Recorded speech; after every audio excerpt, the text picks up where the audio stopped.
nandito, ginagyan ko ng tag. 11 projects.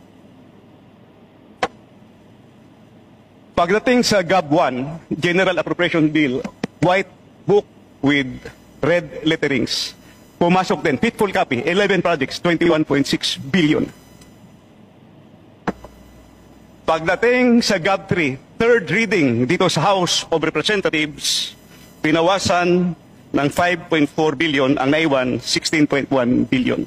So sa House of Representatives pa lang, pinawasan na yung ODA. And you know what happened pagdating sa GAA? Pagdating sa GAA, this is now the product of both the Senate, the House of Representatives, at saka sa BICAM.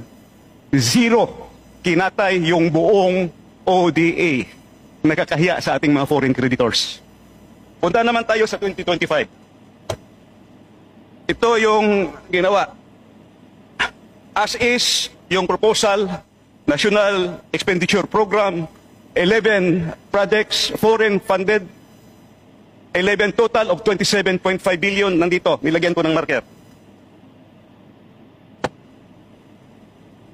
GAB 1, first reading, faithful copy, nandito yung 11 projects. Total of 27.5 billion. Third reading, House of Representatives. Pinawasan ng 18.6 billion, ang naiwan 8.9 billion na lang. ODA funded ito. May approved loan na sa mga foreign creditors.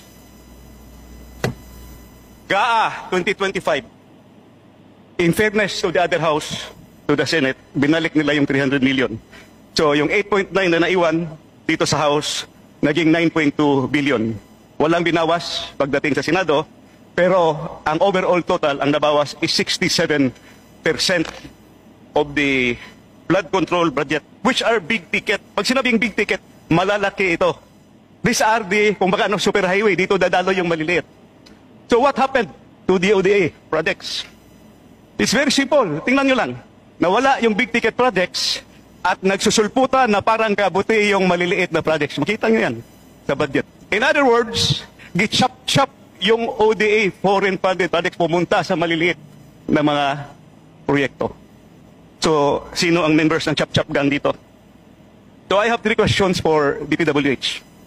First question ko, kung natuloy sana itong mga proyekto, 2 taon yung 2024 zero budget, reduced by 67%. Please wind up, Honorable Sir. These are very important questions, Your Honor. The public should know this. First question ko, kung natuloy sana itong mga proyekto na ito, would have this help solve the problems in Metro Manila? Kasi nandito yung Metro Manila Flood Control Project at saka yung Pasig Marikina Channel Improvement. Second, sayang wala si Secretary Bunuan. I'm going to ask him sana dito. Did Secretary Bunuan reported this to the President? Kasi kung 2024 pa lang, na zero na yung ODA, sana hindi na mangyari yung 2025. Di ba?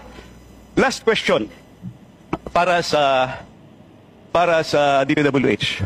Can we still avail of those loans? Kasi nagbayad na tayo ng commitment fee. So, Secretary Vincison, I know you are a finance guy also. Sayang yung long term, kaya nga malalaki yun, big ticket, long term project. Saka ito, may study talaga. Kompleto. Pwede ba natin i-avail yun? At saka yung maliliit na project, yun na lang gawin nating Government of the Philippines counterpart. I hope we can do that. So, yun po, yun lang po ang matanong ko. Sana meron pa akong isang question, hindi ko na lang idagdag. Let's hear from DPWH, Madam Chair.